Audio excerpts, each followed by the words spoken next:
Well, thank you very much. We've just had a great meeting, a really good, very productive meeting. We have one thing in common. We want this city of ours that we love to do very well.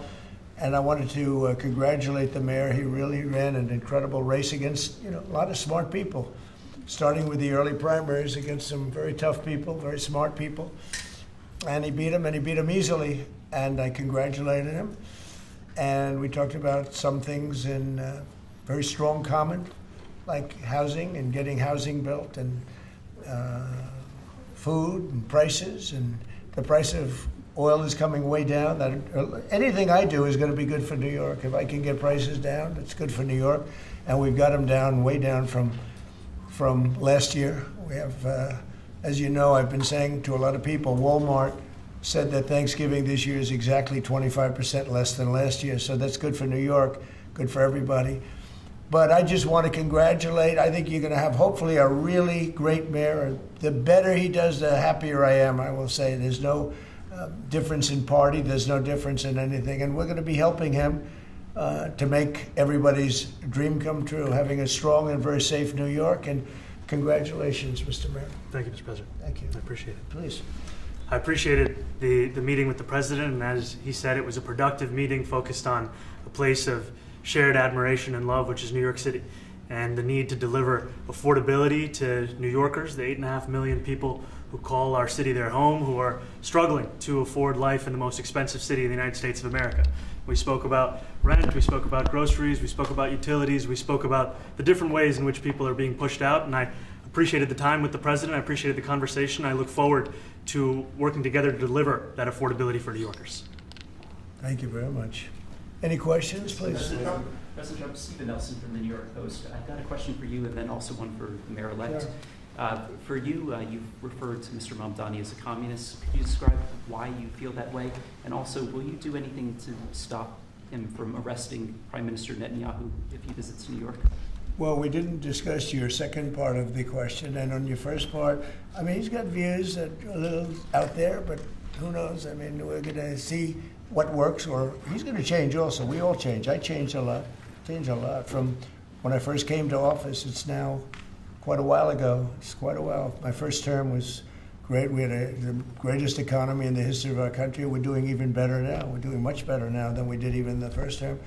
And I can tell you some of my views have changed. And we had discussions on some things. I'm not going to discuss what they were, but that I feel very confident that he can do a very good job. I think he is going to surprise some conservative people, actually. And some very liberal people, he won't surprise them because they already like him. And for Mr. Mamdani, it sounds like you had a productive discussion, but just days ago you referred to President Trump as a despot who had betrayed the country. You said you'd be his worst nightmare and accused him of having a fascist agenda. Are you planning to retract any of these remarks in order to improve your relationship? I think both President Trump and I, we are very clear about our positions and our views, and what I really appreciate about the president is that the meeting that we had focused not on places of disagreement, which there are many, and also focused on the shared purpose that we have in serving New Yorkers. And frankly, that is something that could transform the lives of the 8.5 million people who are currently struggling under a cost of living crisis, with 1 in 4 living in poverty.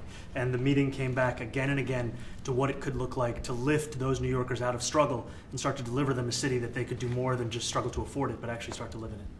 And I've been called much worse than a despot, so it's not that insulting. Maybe I think he'll change his mind after we get to working together. Yes, please. Mr. President, Anthony Mershak from MTV Lebanon. I would like to ask you a question about the Middle East regarding, you said that Hezbollah in Lebanon is not in a good position. And Lebanon now is the final unresolved after Gaza and Syria. Given your assessment, like, what do you say for the Lebanese today? It's the Independence Day in Lebanon. And what is your next move to push toward disarmament? The disarmament of Hezbollah. Well, we are pushing for total disarmament of Hamas and, frankly, everybody else. And we actually have peace in the Middle East. As you know, the King of Saudi Arabia just left yesterday. We had some great meetings, and he's made a contribution toward the United States of more than $1 trillion. We have now over $20 trillion coming in. No country has ever had anything like that, not even close. If you go to 2 trillion or 1 trillion, it's a lot. We have 20 or 21 trillion dollars. I think that Hezbollah has been a problem in Lebanon, big problem. We're working with Lebanon. We're working with everybody in the Middle East. That's another thing I think we have in common. We want to see peace in the Middle East, and we actually have now, for the first time, peace in the Middle East after 3,000 years. And now we're going to refine it, and I think you're going to see some very positive things happen. There is a potential to invite the Lebanese president to meet you to the White House. I would do that, absolutely. And if the mayor would like to be here for that meeting, because I know he feels very strongly. I think you feel very, very strongly about peace in the Middle East. I think we desperately want it, and that's something that I shared with the president, that when I spoke to New Yorkers who had voted for the president last November on Hillside Avenue and Fordham Road, I asked them why. I heard again and again two major reasons. One was that they wanted an end to forever wars. They wanted an end to the taxpayer dollars we had funding violations of human rights, and they wanted to address the cost of living crisis. And I appreciated the chance to discuss both of those things. You said a lot of my voters actually voted for him, and I'm okay with that. President Trump, I have this hat as well. I'll do that. I'll sign it. Give it to me. I'll sign it in a minute. That's pretty good. Mr. President, you've threatened to send federal troops to New York City. You both have differences when it comes to ICE agents in New York City. Mr. Mamdani, you've called ICE a rogue government entity. I wonder how you reconcile your differences on both of those issues. Well, I think we're going to work them out, and I think that if we have known murderers and known drug dealers and some very bad people, you know, we want to get them out. And the mayor wants to have peace. We discussed this at great length, actually, maybe more than anything else. He wants to have a safe New York. Ultimately, a safe New York is going to be a great New York. If it's not safe, no matter how well we do with pricing and with anything else, we can talk about anything you want. If you don't have safe streets, it's not going to be a success. So we're going to work together. We're going to make sure that if there are horrible people there, we want to get them out. I think he wants to get them out maybe more than I do. So we'll work together. We discussed it at great length. Yes, please. Yeah, two questions, if I may. One for you, Mr. President, on BBC in a second. But first of all, for the mayor-elect. You're both from different parts of the political spectrum. You're both populists, though, and I just wonder to what extent the president's campaign style, his techniques, his social media use inspired any part of your campaign. Well, I actually told the president that, you know, so much of the focus of our campaign has been on the cost of living crisis. And when we asked those New Yorkers who had voted for the president, when we saw an increase in his numbers in New York City, that came back to the same issue: cost of living, cost of living, cost of living. And they spoke about the cost of groceries, the cost of rent, the cost of Con Ed, the cost of childcare. And too often politicians are looking to lecture to New Yorkers what they should care about as opposed to listen. And when we spoke to those voters who voted for President Trump, we heard them speak about cost of living. We focus on that same cost of living, and that's where I am really looking forward to delivering for New Yorkers in partnership with the president on the affordability agenda.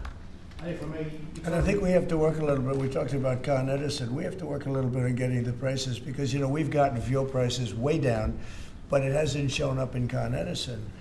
And we're going to have to talk to them. You know, if we're sending them fuel at a much lower price than it was a year ago, which is true, we have to get Con Edison to start lowering the rates. Absolutely. And if I may, last week you told me you were pushing ahead with your plans to sue the BBC for up to $5 billion. You're going to speak to Prime Minister Starmer as well. Is there any progress or any updates on those issues? Well, we get along very well with the Prime Minister. We made a deal with UK. I like him. He's a fine person. And, you know, I think they have some big energy problems. You know, they've got windmills all over the place. They're going to have to start using other methods because their energy is out of control. Talking about in the UK, it's out of control. And he's got that problem. He's got a big immigration problem, as you know, and he's got a big energy problem. And we talk about it. He's a good man. Prime Minister's a good man. Have you had a chance to speak this week? I haven't spoken this week. Mr. President, have you spoken to President Zelensky, or do you intend to meet with him? President Zelensky, about your plan? Are you going to meet with him? I've spoken with their people. We have a plan. It's horrible what's happening. It's a war that should have never happened. It would have never happened if I was president, and it's a shame. And I thought they should have acted quicker. But it's a cold winter, and a lot of the you talk about utilities, but a lot of the big energy-producing plants have been under attack, to put it mildly, to put it nicely.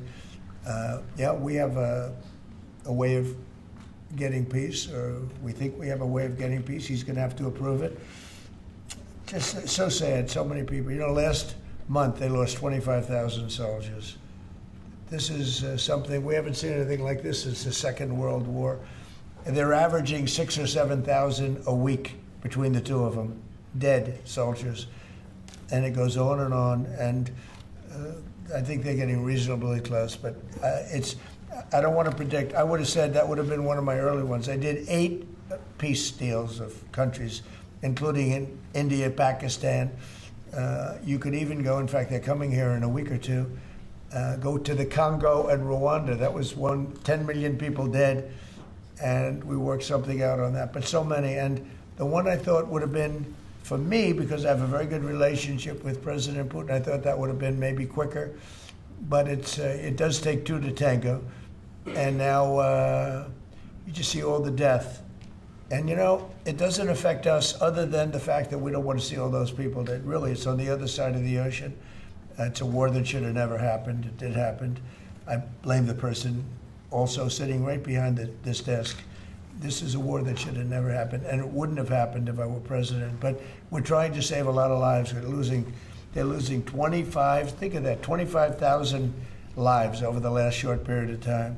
That's Ukrainian and Russian, and it's a shame. What happens if President? I want to ask the mayor-elect about a House resolution. It just passed overwhelmingly to condemn socialism, including with 86 Democrats, all of House Dem leadership, and the minority leader, Hakeem Jeffries, despite his endorsement of you. What's your reaction to that? I have to be honest with you, I focused very little on resolutions. Frankly, I've been focusing... Condemn socialism. I understand. I think the focus is on the work at hand. I can tell you I am someone who is a democratic socialist. I've been very open about that. And I know there might be differences about ideology, but the place of agreement is the work that needs to be done to make New York City affordable. That's what I look forward to. And I want to clarify your answer to Stephen Nelson. He asked about your comment calling the president a fascist, and your answer was, both President Trump and I have been clear about our positions and our views. Are you affirming that you think President Trump is a fascist? I've spoken about... That's okay. You can just say yes. Okay. All right. Okay. It's easier. It's easier than explaining it. I don't mind. And Mr. President, I wanted to ask you also about this Ukraine plan. Yeah. President Zelensky said today that his country would risk either giving up a partner or giving up its dignity. There's been criticism that this deal proposal... He doesn't like it? It's unclear. He was sort of tenuous about it. He'll have to like it, and if he doesn't like it, then, you know, they should just keep fighting, I guess, you know. The suggestion that he made, though, was that if he doesn't accept it, that the U.S. would pull back its support for Ukraine. Is that Well, at some accurate? point, he's going to have to accept something. You know, he hasn't accepted. You remember right in the Oval Office not so long ago, I said, you don't have the cards. Don't forget, I inherited this war. I would have never, this war never would have happened. I inherited this war. And I thought he should have made a deal a year ago, 2 years ago.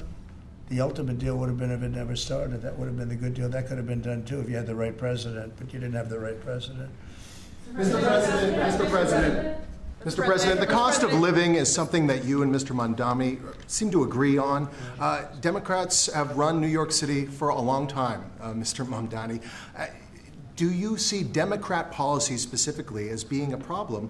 And I'd like that be a question that both of you could answer in New York City. Look, I think that there are many things in our city where we have to own the responsibility of it, things that existed long before the president was the president. And those are also part of the message of our campaign, was to take on a broken politics of the past. And I ran against a number of candidates who represented different versions of that past. And what we found time and again is that working people were left behind in the politics of our city. And what we're looking to do is put those people right back at the heart of our politics so that we don't have a situation where we're in the wealthiest city in the history of the world, and yet 1 in 5 can't even afford $2.90 for a Metro card. Mr. Mamdani. You know, we had some interesting conversation, and some of his ideas really are the same ideas that I have. But a big thing on cost, you know, the new word is affordability. Another word is just groceries. You know, it's sort of an old-fashioned word, but it's very accurate. And they're coming down high. They were, you know, we had, both of us, we had the highest inflation in the history of our country the last 4 years under the Biden administration. And we've got inflation down now to a normal number. It's going to go even a little bit lower than that. Katie, do you have something? Mr. President, thank you so much. Mr. Mamdani often talks about New York City being covered by international law, that they will follow international law. Doesn't often talk about the U.S. Constitution. What is your response to that? Well, I don't know what you're referring to in terms it can be covered by international law, local law. It's covered by a lot of laws, but it's covered by U.S. law. Are you referring to anything in particular? He just says that they're a city that endorses and enforces international law. Is that at odds with U.S. I don't law? know. Would you want to? Do you want to respond to Yeah, that? I think what I've shared with the president is our desire to not only follow the laws of our own city, laws that protect New Yorkers, but also a desire for consistency in our politics across the board. And that's something that we've talked about and something that I know many New Yorkers want. So you work with ICE? We work with ICE then? We discussed ICE and New York City, and I spoke about how the laws that we have in New York City allow for New York City government to speak to the federal administration for about 170 serious crimes. The concerns that many New Yorkers have are around the enforcement of immigration laws on New Yorkers across the 5 boroughs, and most recently we're talking about a mother and her 2 children, how this has very little to do with what that is. Mr. Mamdani, What we did is we discussed crime. More than ICE per se, we discussed crime. And he doesn't want to see crime, and I don't want to see crime. And I have very little doubt that we're not going to get along on that issue. He wants to, and he said some things that were very interesting as to housing construction, and he wants to see houses go up. He wants to see a lot of houses created, a lot of apartments built, etc. And you know, we actually people would be shocked, but I want to see the same thing. Mr. Mamdani, anti-Israel protesters. Jack? Yeah, Mr. President, I wanted to know one of the policies as well that Mayor-elect Mamdani talked a number of times about on the campaign was shifting the tax burden for property taxes from what he called minority communities to white-based communities and putting more taxes on white people. I also noticed that in your acceptance speech you didn't mention anything about America or Christians or white people in general, and so I didn't know if that was one of the policies that you guys had spoken about. We focused on affordability. We focused on the cost of living crisis. What I will say is that I am very much interested in property tax reform because what we see right now in New York City is a system that is so inequitable that it can't even stand up in court.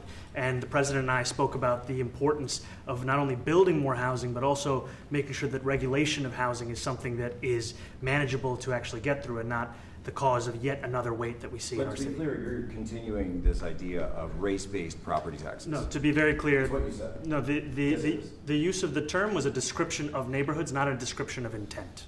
So you intend to tax the whiter neighborhoods more? No, we intend to create a fair property tax system because we want a New York City that is not only fair and equitable, but also one that every New Yorker can afford. Mr. Mamdani, anti-Israel protesters.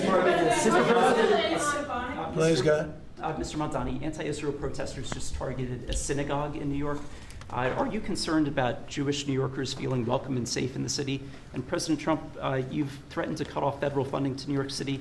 What policies would prompt you to do that? Would that be city-run grocery stores? Would it be something else? Well, I think if we didn't get along, whether it's cut off or just make it a little bit difficult or not give as much, we want to see, I use the term, we don't want good money going after bad, and we don't want that to happen. I don't think that's going to happen. I did say that, subject to what policies are being said. We had a meeting today that actually surprised me. He wants to see no crime. He wants to see housing being built. He wants to see rents coming down, all things that I agree with. Now, we may disagree how we get there. The rent coming down, I think one of the things I really gleaned very, very much today, he'd like to see him come down, ideally, by building a lot of additional housing. Yeah. That's the ultimate way. He agrees with that, and so do I. But if I read the newspapers and the stories, I don't hear that. But I heard him say it today, and I think that's a very positive step. No, I don't expect. I expect to be helping him, not hurting him. A big help, because I want New York City to be great. Look, I love New York City. It's where I come from. I spent a lot of years there. Now I'm right here. We took a big setback with the mayor that we had, named de Blasio. I thought it was a tremendous setback for the city. I think this mayor can do some things that are going to be really great. Mr. President, Mr. President, Thank you, Mr. President. How about you? Thank you, Mr. President. You're a billionaire. You have a different address nowadays than you used to, but you used to call New York City home. Would you feel comfortable living in New York City under a Mamdani administration? Yeah, I would. I really would. Especially after the meeting. Absolutely. What makes you comfortable? We agree on a lot more than I would have thought.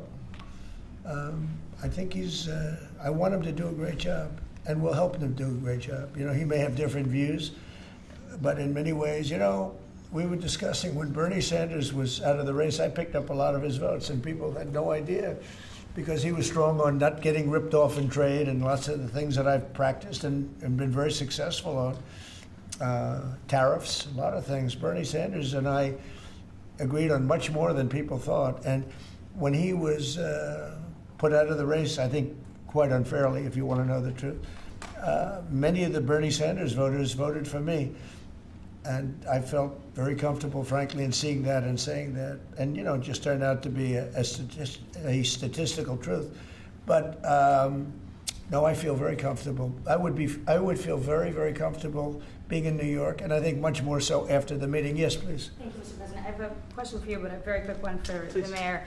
Why did you fly here? Aren't trains greener? I'll use every form of transit, and I want to make sure that they're all affordable in New York City, and that's why making buses fast and free is a centerpiece of our campaign. There is a bus that goes. Well, but I know, but if he flew, that's a lot quicker too. You know, I mean, he's working very hard. For him to be, that's a very long drive. I'll stick up for you. You know, the plane takes you 30 minutes, and driving takes you a And long Mr. time. President, I was wondering if you could clear up some confusion around a Washington Post report. There was this explosive report that the Coast Guard is no longer going to characterize swastikas and nooses as hate symbols.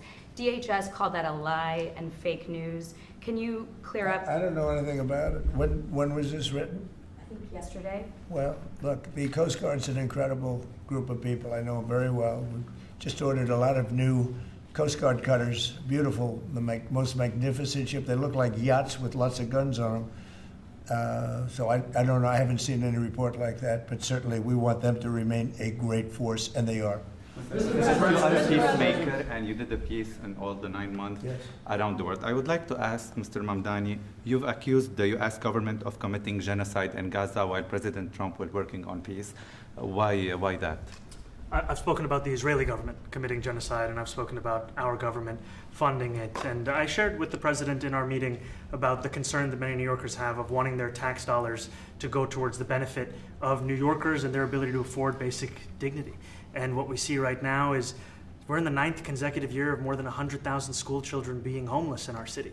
And there's a desperate need not only for the following of human rights, but also the following through on the promises we've made New Yorkers. And I appreciated the meeting we had and the work that we can do. Do you agree that President Trump did do a peace and he worked hard to make the peace? Because he worked hard to do the peace in the Middle East and everywhere.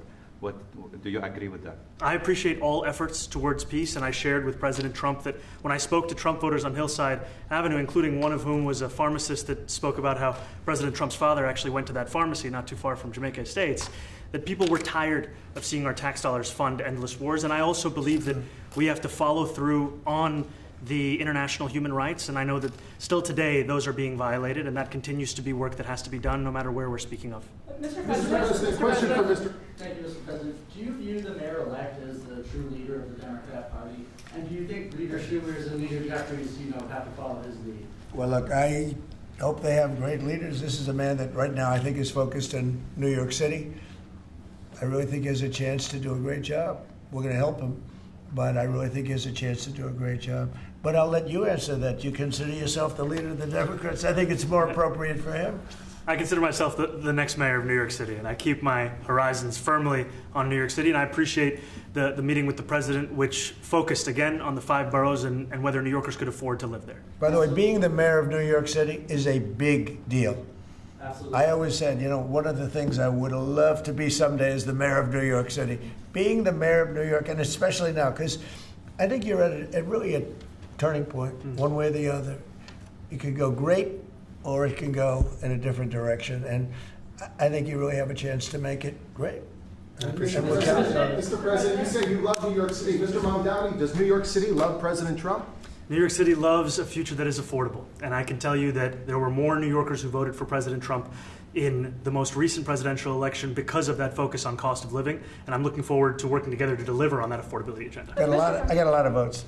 One more, go ahead. One or two more, go ahead. I tell you, the press has eaten this thing up.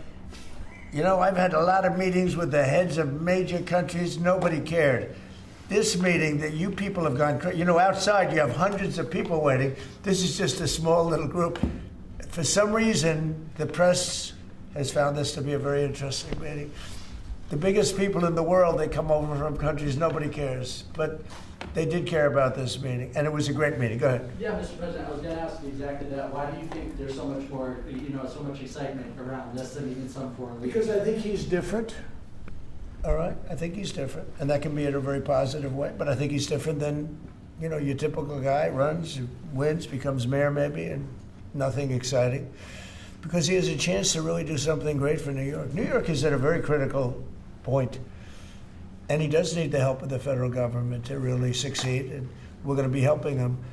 But he's different than, your average candidate. He came out of nowhere. I said he has a great campaign manager standing over there. He came out of nowhere. What'd you start off at 1 or 2? And then I watched. I said, who is this guy? He was at 1, then he was at 3, then he was at 5, then he was at 9. Then he went up to 17. I said, that's getting a little bit interesting, right? And then all of a sudden he wins a primary that nobody expected he was going to win. It's a great tribute. I mean, it's an amazing thing that he did. And I'll just add one thing to what the president said. Is one thing I also appreciated is in our meeting to appreciate a portrait of FDR and the incredible work that was done with the New Deal, and also in thinking about what it can look like when the federal government and New York City government work together to deliver on affordability. It can be transformative. We have a great portrait of FDR that I found in the vaults that was missing for years. I found it, and I put it up. He's a Democrat, to the best of my knowledge. He's a Democrat. And when the mayor saw that portrait, he said, "Sir, do you mind if I have a picture taken by that portrait?" It's an amazing portrait. I hope the picture comes out good. But it's an amazing portrait in the cabinet room. So he's a big fan of the New Deal, I guess, and of FDR. Yes, ma'am. Thank you, Mr. President. You said that you both spoke about crime.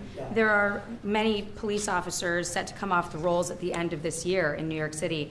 Are you going to allow those police to be replaced with police officers, actual cops? And are you going to require that happens? Would there be some consequence if the Well, I hope staff... it happens, but again, that's going to be ultimately the mayor's decision. What's your answer? Is that I look forward to delivering public safety with the NYPD, and I've said over the course of our campaign that we have the number of police officers today. They are the ones that's budgeted about 35,000 headcount.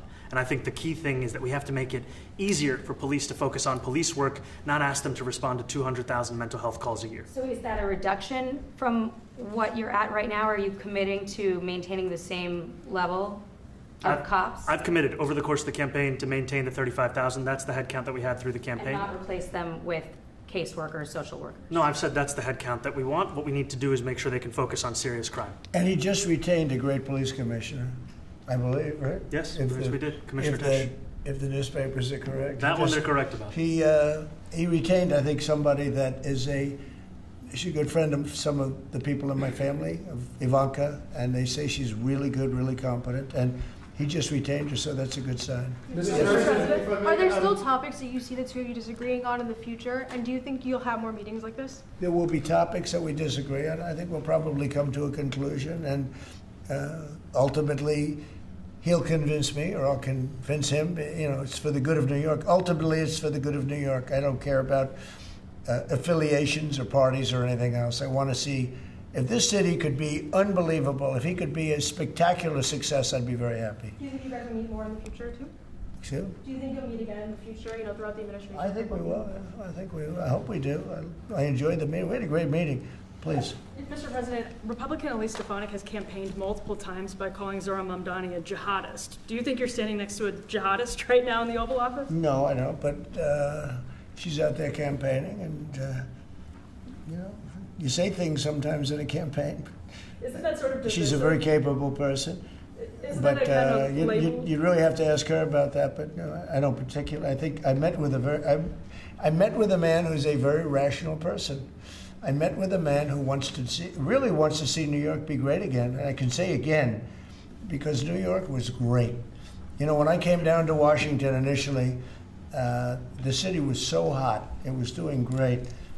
We were having some telltale signs of problems. We had a mayor that was not doing a great job, but still, it was moving along. And it went bad. It really went, you know, pretty bad. And I think it's been at lower points, but it went pretty bad. I think he can bring it back. Now the question is, will he bring it back all the way? Will he bring it back greater than ever before, which is, I guarantee, that's his wish. I think he wants to make it greater than ever before. And if he can, we'll be out there cheering. I'll be cheering for him. Okay? Thank you very much, everybody. You chose not to answer the question about sitting on protest. Thank you very much. I care very deeply about Jewish safety, and I look forward to rooting out anti-Semitism across the 5 boroughs and protecting Jewish New Yorkers and every New Yorker who calls the City Hall. Thank you, Brad. Keep moving, guys.